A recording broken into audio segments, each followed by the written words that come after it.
Hello, friends, and welcome to a brand new science fiction story. In this episode, I'll be telling you the story of the human doctor Luca, the alien woman Arya, and their 3 children. If you're ready, let's begin, science fiction lovers. Enjoy the show. Please save our mother, human. I saved the alien woman, and now her children call me Dad. The trouble with Tavren, Luca had decided sometime around his 3rd year of being stranded there, was that it smelled like every planet he'd ever visited having an argument at once. Spice from the Halvik stalls, engine grease from the shuttle yards, the sweet rot of overripe jarrah fruit, and beneath it all the warm mineral tang of a city built on the bones of an older city that had been built in turn on something nobody talked about at parties. He moved through the market district with his medic's satchel slung across his chest and his coat collar up, not because it was cold. Tavren under its twin suns was never cold, but because a raised collar discouraged conversation, and conversation, in his experience, was how you ended up owed money you'd never see. He was thinking, very specifically and with great tenderness, about a bowl of noodles. Not any noodles. The ones from the crooked cart near the cistern, where the vendor was a 7-limbed Tavren who cooked with 4 hands and insulted customers with the other 3. Luca had exactly enough coin for 1 bowl and a bribe to be insulted more gently. It was, he felt, a reasonable ambition for a Tuesday, or whatever this planet called Tuesday. He'd stopped keeping track around the same time he'd stopped expecting the transit authority to honor his return ticket. That was when the ambush hit him at knee height. 3 small hands. No, 6. There were 3 of them, closed on his coat with the desperate strength of the very young and the very frightened. Luca looked down into 3 upturned faces, blue as a deep-sea evening, eyes enormous and wet, and his first coherent thought was that he was being mugged by the most adorable pickpockets in the sector. His second thought, arriving half a heartbeat later, was that pickpockets did not usually cry. "Please save our mother, human." The eldest said it, a girl of maybe 9. Her voice cracking on the last word the way a voice does when it has already been used up shouting. The 2 smaller ones just pulled, wordless, hauling on his coat and his sleeve and, briefly, his satchel strap, dragging him off course with the single-minded gravity of children who have decided an adult is going to help them whether the adult likes it or not. Okay, easy, you'll unstitch me." Luca planted his feet on instinct, which accomplished nothing, because a grown man planting his feet against 3 panicked kids is like a boulder trying to resist a river. The river simply reshaped itself around his stubbornness and kept flowing. What happened to your mother?" "She fell down," the middle one said. A boy, this one, gap in his front teeth. "In the shade. She got hot and then cold and then she stopped answering. Hot and then cold and then stopped answering." Luca's noodle ambitions evaporated so completely he barely felt them go. Those were not good words in any language, and he'd heard them in a distressing number. He let the river take him. It carried him 3 stalls down, past a rug merchant who studiously did not look up, past a cluster of tall silver-skinned Cirelli who looked, and then turned their backs with a deliberateness that snagged in Luca's chest like a splinter he'd examine later. The children pulled him into the shadow of a shuttered stall, its awning drawn down and its shelves bare, the kind of dead little pocket a market grows in its off hours. And there, in the dust, propped against a support post as though she'd tried to sit and simply run out of the strength to finish the thought, was the woman. She was Cirelli, too. He registered the long, elegant sweep of her ears, tapering to points like something out of the old fairy stories his grandmother used to ruin at bedtime. But where her people up the row had been bright silver, her skin was a deep sapphire gone wrong, the blue dulled to the color of a bruise, sheened with sweat. Her breathing was fast and shallow.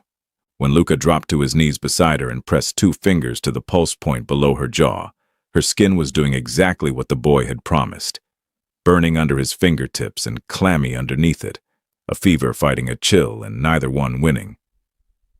"Hi," he said to her softly in the voice he used for patients too far gone to answer, the voice that was really for the people watching. "I'm Luca. I'm a medic. Nobody asked you if that was okay. and I apologize, but I'm going to be very rude and touch you now." She didn't answer. Of course she didn't answer. He hadn't expected her to. He shrugged the satchel around and flipped it open, and his hands started doing the work his mind hadn't caught up to yet. The scanner, the little humming disk that read a body's chemistry through the skin and reported back in numbers that made his stomach drop several floors. He looked at the numbers. He looked at her. He looked at the 3 children arranged in a tight, trembling row just outside arm's reach, watching him with the ferocious hope of people who have already been told no by everyone else and have nowhere left to put it. "Well," Luca said, mostly to himself, as the twin suns slid a degree lower and the shade lengthened over all of them. "There goes Tuesday." The numbers said sepsis, or the Sorelli cousin of it, some infection that had gotten into her blood and thrown a party, and the fever was the body's clumsy attempt to burn the guests out along with the house. Luca had exactly one advantage, which was that Sorelli physiology, for all its silver and sapphire strangeness, ran close enough to human that his kit didn't throw up its hands and quit. He had exactly 17 disadvantages, which he catalogued in a grim internal list as he worked, chief among them being that he was doing field surgery on a dirt floor by the light of a hand lamp propped in the fork of a broken shelf. "I need clean water," he said without looking up.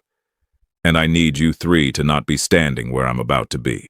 The children scattered and reconvened approximately 8 inches back, which was not what he'd asked for, but was, he'd learn, roughly the maximum distance any of them were physically capable of maintaining from their mother that night.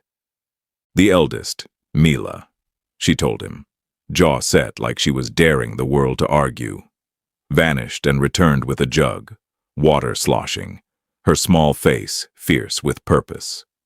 The middle boy was Toma.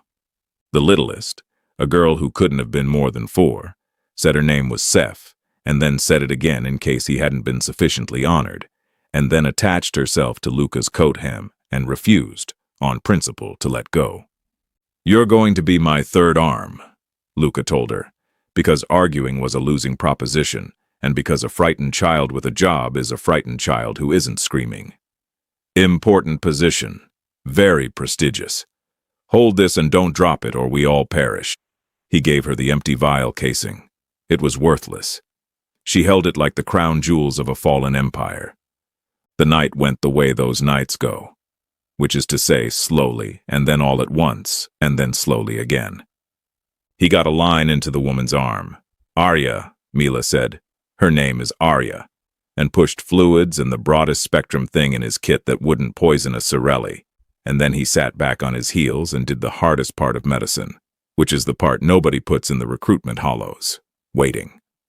Watching a stranger's chest rise and fall in the dark and betting your night, your Tuesday, and a not insignificant chunk of your dwindling supplies that it would keep doing so.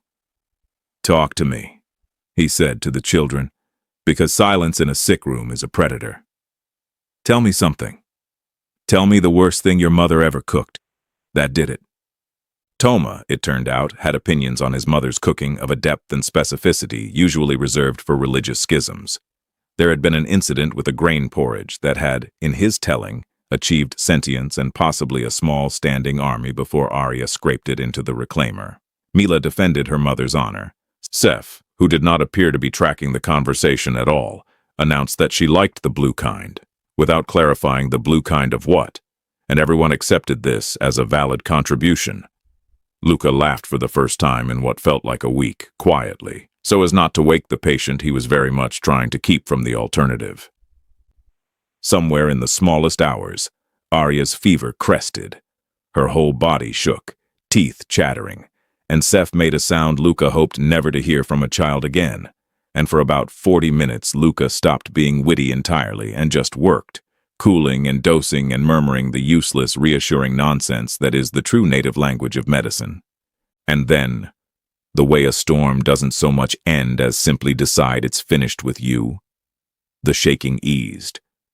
The clamminess pulled back. When he laid his fingers below her jaw, the skin there was warm, plainly warm, aggressively normal warm, and her pulse had stopped sprinting and settled into something that could hold a conversation. He exhaled a breath he'd apparently been saving since the market, The suns came up over Tavren the way they always did, indecently cheerful, spilling pink and gold through the gaps in the shuttered stall and across the dusty floor, and the three children asleep in a heap against their mother's side, and Luca himself slumped against a support post with a 4-year-old's crown jewel vial casing still clutched at some point in the night into his own slack hand. Arya woke. He felt it before he saw it. The change in her breathing, the tension coming back into a body that had gone loose. Her eyes opened, deep and dark, and tracked the ceiling, then the light. Then the three sleeping shapes pressed against her, and something in her face broke open with relief so total it hurt to witness. And then her eyes found him. The strange human slumped against her wall, unshaven, exhausted, holding a bit of medical trash like a talisman, in her home, uninvited. He watched the relief curdle straight into wariness. He couldn't even blame her. "Morning," Luca croaked, lifting the vial casing in a small, absurd toast. "Your kids hired me. We didn't discuss rates." Arya did not scream, which Luca appreciated, and did not thank him, which he understood. She did the thing a certain kind of person does when they wake up alive and can't yet afford to feel it. She took inventory. Children, present, breathing, drooling on her. Home, intact, if you were generous about the word home. Strange man, still here, which was one variable too many. She sat up slowly, testing each movement like a pilot checking a battered ship's controls before committing to atmosphere. And Luca watched her do it and kept his hands visible and his mouth, for once, mostly shut. "You had an infection in your blood," he said when she'd finished, not thanking him. "The technical term is the kind that kills you. Your fever broke a few hours ago. You're going to feel like you lost a fight with a cargo loader for about a week. Drink water, a lot of it. More than you think." He paused. "That's the whole invoice. No charge. Your daughter offered me a very moving speech and possibly this vial, which I'm keeping." Seth, hearing her contribution invoked even in sleep, stirred and burrowed deeper into her mother's side.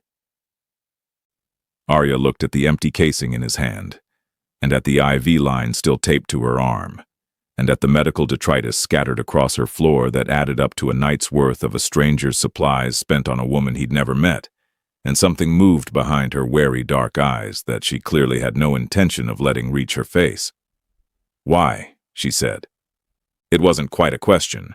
It was more of an accusation aimed at the universe, with Luca standing conveniently in the blast radius. "Because your kids asked," Luca said.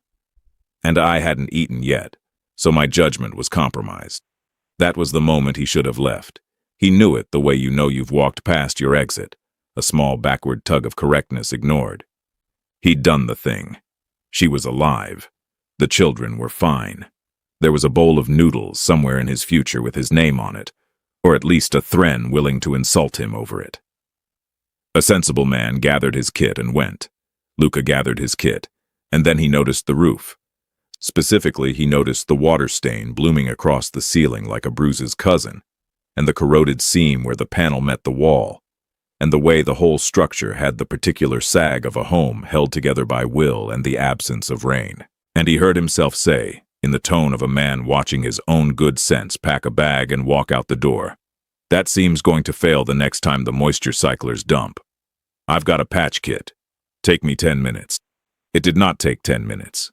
It took the better part of the morning because the seam was worse than it looked, and Toma woke up and appointed himself supervisor, and Mila appointed herself supervisor of Toma, and Seth appointed herself queen of everyone, and Luca discovered that fixing one thing in a home like this one revealed 3 more things behind it, the way medicine so often did.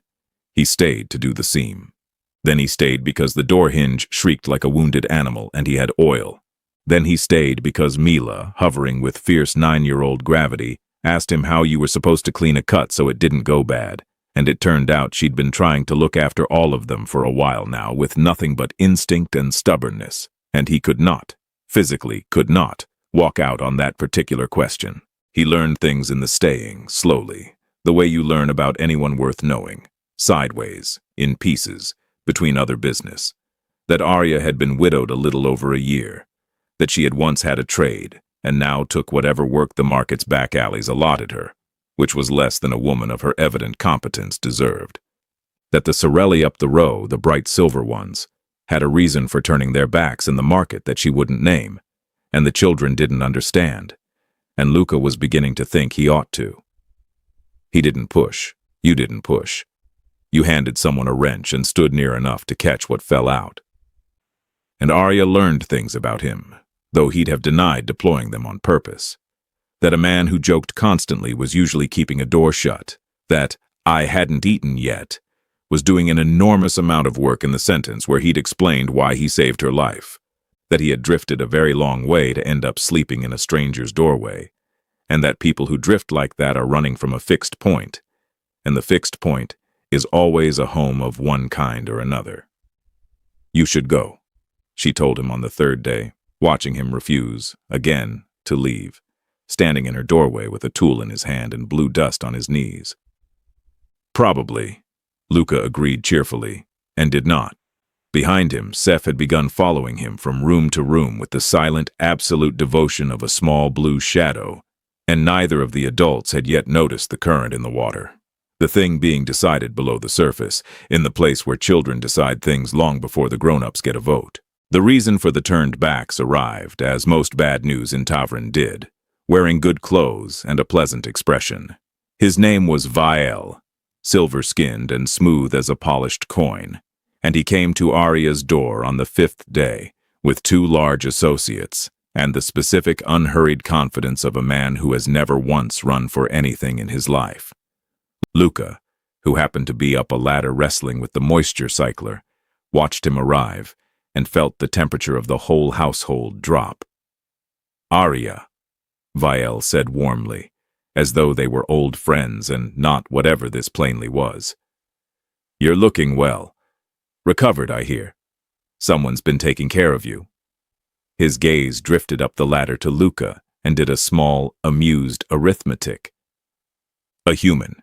How resourceful." "I'm the plumber," Luca said. "Terrible rates. Free if you're a small child. You don't qualify." Viel smiled the way you smile at a noise. Then he turned back to Arya and in the same warm voice laid out the shape of the thing, and Luca, clinging to a ladder, wrench in hand, suddenly very still, finally got the story whole. It was, at its bones, a debt. Arya's late husband had borrowed against their future from Viel's family, the way desperate people do, to keep a failing trade alive through a bad season. The trade had failed anyway. The husband had died, and the debt, which was really a leash, had passed to Arya along with 3 children and a home with a bad roof. The Sorelli up the row turned their backs not out of cruelty, but out of fear. Viel's family held a great many leashes, and standing too near a woman being made an example of was how you volunteered to be the next lesson. They'd let her collapse in the market because helping her was a debt of its own, and nobody could afford the interest. "The terms have not changed," Viel said gently. "Only the deadline approaches, and now there's a human paying your bills, which suggests to me you have resources you've been hiding." He spread his hands. "All reason. I'm not an unkind man, Arya, but numbers are numbers." "I'm not paying her bills," Luca said, because the alternative was letting the silence agree with Viel. "I'm paying my own guilt. Different account entirely. Non-transferable." After they left, and they did leave, unhurried, a threat that didn't need to raise its voice, the small home was very quiet. Arya sat down at the table and put her face in her hands, just for a moment, just long enough for the children not to see, and then took it out again and was a mother once more. Luca came down off the ladder and did not make a joke, which for him was practically a vow of silence, and sat across from her and said, "How much? It doesn't matter how much. I don't have any amount." She looked at him, and the wariness that had been thawing all week came back like a tide, but it wasn't aimed at him now. It was aimed at herself, at having let him close enough to be in the blast radius. "You should have left 3 days ago. I told you to leave. This is not your... Mom, said Mila from the doorway, in a voice that stopped the sentence dead. The cycler's making the noise again. It wasn't. Luca had fixed the cycler. Mila had come to break the fight the only way a 9-year-old knows how, by inventing a small emergency, and the transparent kindness of it. A child protecting the adults from a conversation the child could feel going wrong. Put a crack in something in Luca's chest that he'd been keeping very carefully sealed. So he went and looked at the cycler that didn't need looking at, and Toma helped, and Seth supervised from a stool, and the ordinary chaos of the household closed back over the fear like water over a dropped stone. And it was in the middle of that, Luca on his knees, pretending to diagnose a machine, the room full of the specific loud nonsense of children who have decided the crisis is over because the grown-ups have started fixing things, that it happened. Seth climbed down off her stool, crossed the room with the terrible directness of the very young, reached up and tugged Luca's sleeve. He looked down. She had the vial casing again, the worthless crown jewel, and she held it up to him with total gravity. "Hold this," she instructed. "Don't drop it, or we all perish." His own words returned to him verbatim, in a 4-year-old's solemn burr. And then, having appointed him to his prestigious position, she added, without weight, without ceremony, as simple as stating the color of the sky. "Okay, Dad." She went back to her stool. The room did not stop. Toma was still narrating the cycler. Mila was still hovering. But Luca had gone entirely motionless, the casing in his open hand. And when he lifted his eyes, he found Arya in the doorway, gone silent and still as a held breath, watching her youngest child hand her whole guarded heart to a human she had never once asked to stay. Neither of them said anything about the word. That was the thing about the word. It was too large to pick up and too heavy to move, so they left it sitting in the middle of the room and worked around it, the way you work around furniture you can't lift, and by evening the house had absorbed it the way houses absorb everything, and Luca was left alone with the fact of it in the dark, staring at a bad ceiling he'd half fixed, thinking about deadlines and leashes, and a small blue girl who'd handed him a job and a title in the same breath. He did not have the money. That was simple and total. A drifting field medic had many things: a satchel, a debt to a Tavren noodle vendor, a spectacular collection of ways to insult people in 9 languages. But he did not have the kind of sum that unhooked a family from Vial's ledger. What he had instead, he realized somewhere around the second sleepless hour, was information. Because he was a medic, and medics went everywhere, patched up everyone, and heard things. And what he'd heard, over 3 years of stitching the market's back alleys, was that Vial's family didn't actually have money either. They had leashes. Their whole empire was debt they'd bought cheap and rented back dear, and an operation like that runs on one fuel and one only, everyone believing the numbers are real and the collector is inevitable. It runs on fear. And fear, Luca knew better than most, is just a symptom. You can treat a symptom.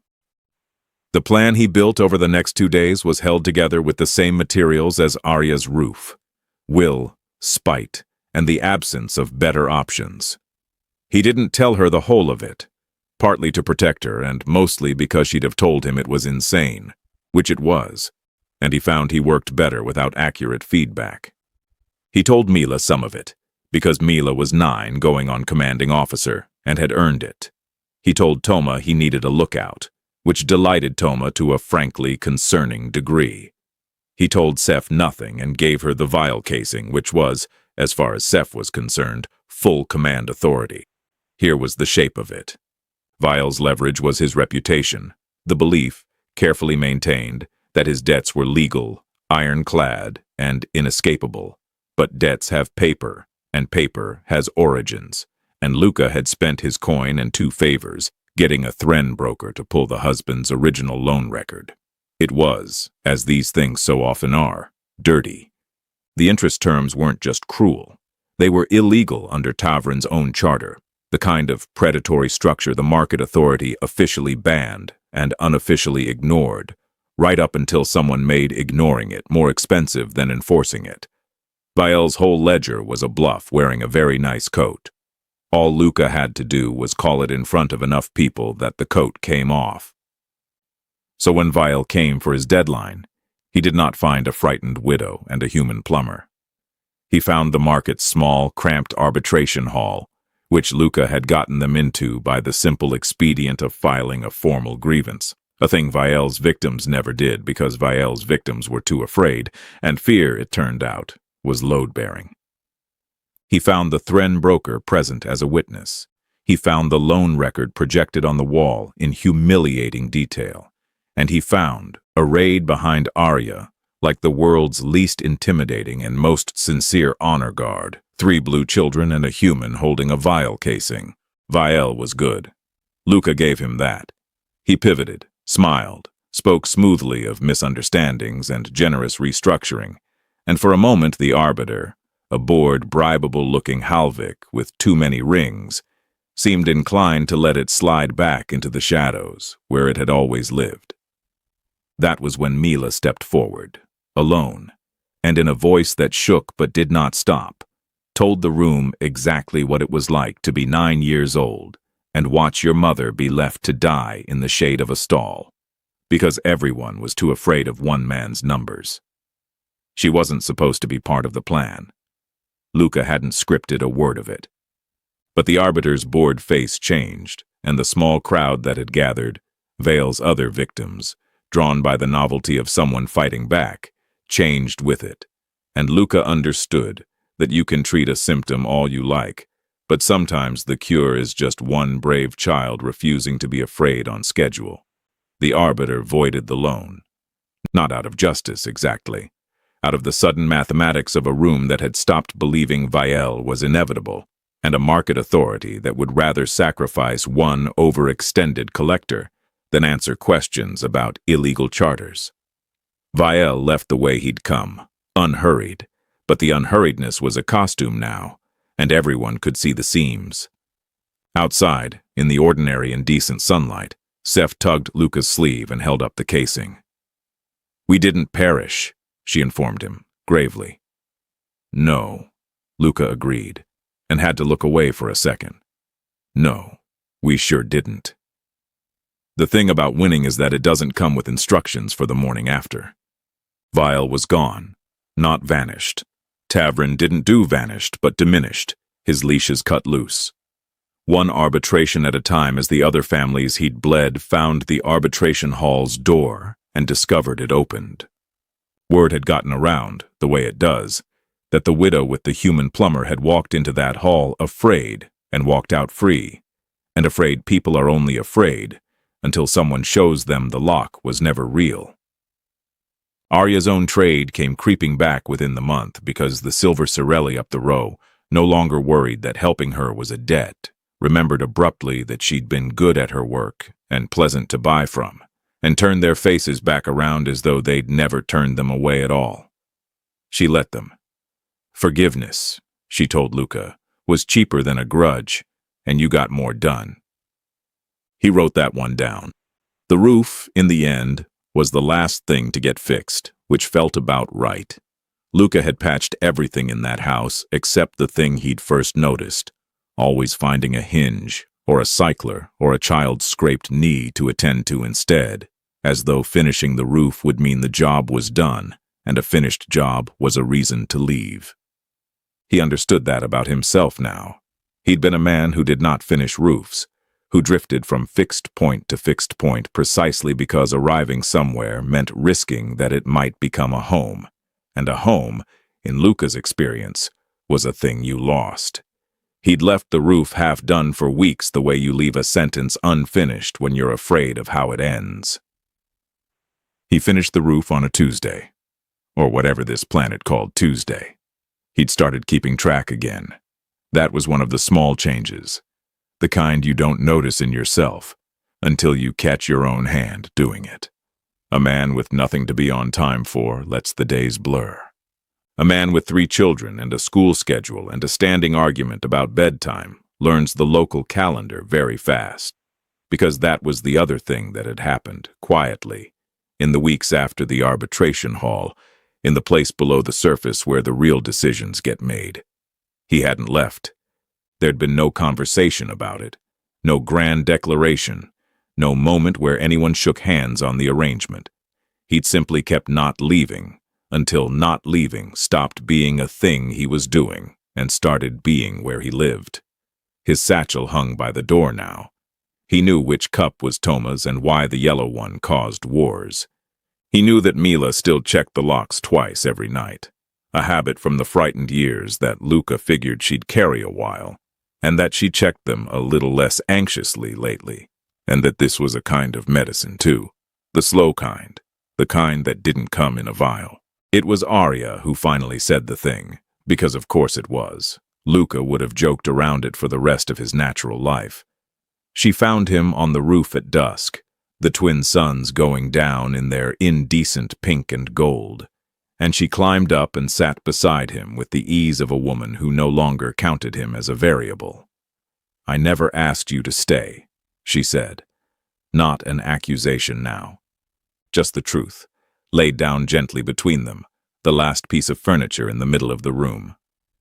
"I know," Luca said. "I noticed. You were very consistent about it. You told me to leave roughly 40 times. 41. She was quiet a moment, watching the light go. "You never said you would stay, either." "No." He turned the old vial casing over in his fingers. He still carried it, the worthless crown jewel, worn smooth now from handling. "I'm not good at saying things like that. I say things like, the seam's going to fail instead, and then I fix the seam and hope somebody figures out the translation." "Your daughter figured out the translation," Arya said. "Weeks ago. She's 4. She's smarter than both of us." "Your daughter, not my youngest, not Seth." She'd said it plainly, the way Seth had said Dad.